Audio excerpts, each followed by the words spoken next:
Assalamualaikum warahmatullahi wabarakatuh. Kami dari kelompok 11 akan mempresentasikan tentang kejenuhan dalam belajar.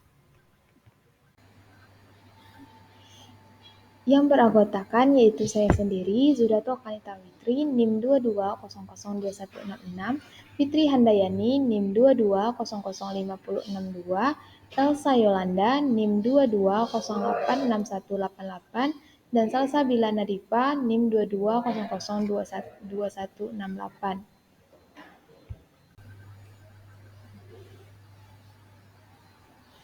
Baiklah, saya membacakan materi yang pertama, yaitu konsep kejenuhan. Kejenuhan merupakan suatu kondisi psikologis yang ditandai dengan perasaan bosan, lelah, dan tidak bersemangat dalam melakukan suatu aktivitas. Dalam konteks belajar, kejenuhan belajar mengacu pada kondisi di mana siswa mengalami kelelahan mental dan emosional akibat tuntutan belajar yang berlebihan atau metode belajar yang monoton. Baik, sekian materi dari saya. Selanjutnya saya akan memaparkan materi mengenai pengertian kejenuhan dalam belajar. Menurut Robert dalam Muhibbin Syah 2012-181, kejenuhan belajar ialah rentang waktu tertentu yang digunakan untuk belajar, tetapi tidak mendatangkan hasil. Selain itu, ada juga pendapat yang mengatakan kejenuhan belajar merupakan suatu kondisi mental seorang pelajar atau mahasiswa yang mengalami kebosanan untuk melakukan aktivitas belajar, yang menyebabkan motivasi belajar menurun. Sekian pemaparan materi dari saya, terima kasih.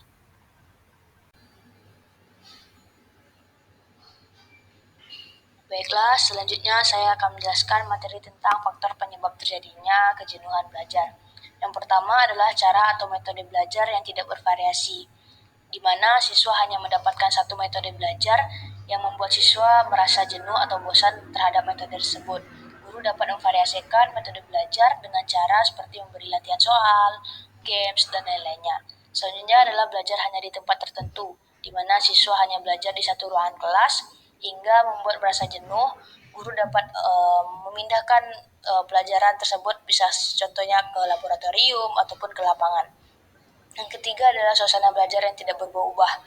Yang keempat adalah kurang aktivitas rekreasi ataupun hiburan, di mana guru dapat memberikan games ataupun seperti cerdas cermat kepada siswa tersebut. Yang kelima adanya ketegangan mental kuat dan berlarut saat belajar.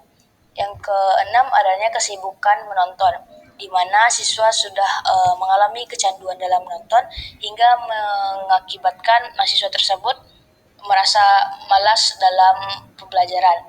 Yang ketujuh adalah prestasi mandek, atau di mana siswa tersebut telah mempelajari suatu pelajaran tapi siswa tersebut tidak mendapat kejelasan ataupun materi yang disampaikan oleh guru tersebut. Yang kelima adalah lemahnya minat, di mana kurang rasa suka. Contohnya seperti pelajaran matematika, di mana siswa tersebut kurang minat di dalam pelajaran tersebut hingga membuat siswa tersebut merasa jenuh dalam pelajarannya.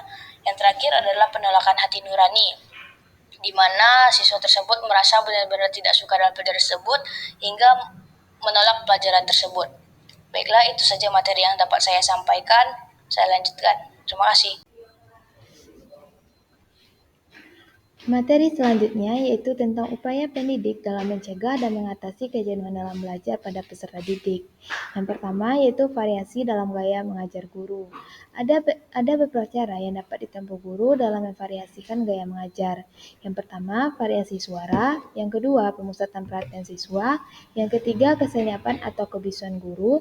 Yang keempat, mengadakan kontak pandang dan gerak. Yang kelima, gerakan badan dan mimik. Dan terakhir, pergantian posisi guru dalam kelas. Upaya kedua yaitu variasi dalam penggunaan media dan alat pembelajaran. Yang pertama itu ada variasi dalam penggunaan media dan alat pembelajaran, yaitu ada variasi alat atau media yang dapat dilihat. Yang kedua, variasi alat atau media yang dapat didengarkan.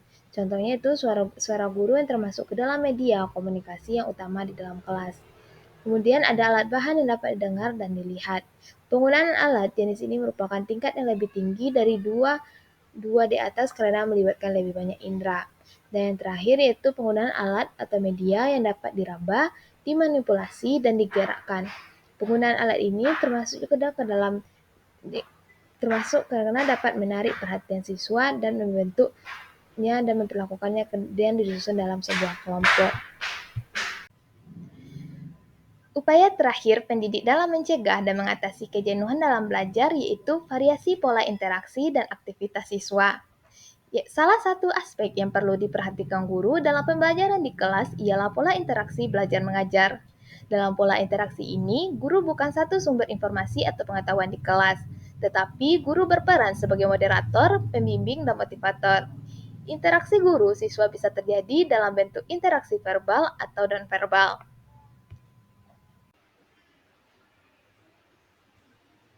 Mungkin sekian presentasi dari kelompok kami. Assalamualaikum warahmatullahi wabarakatuh.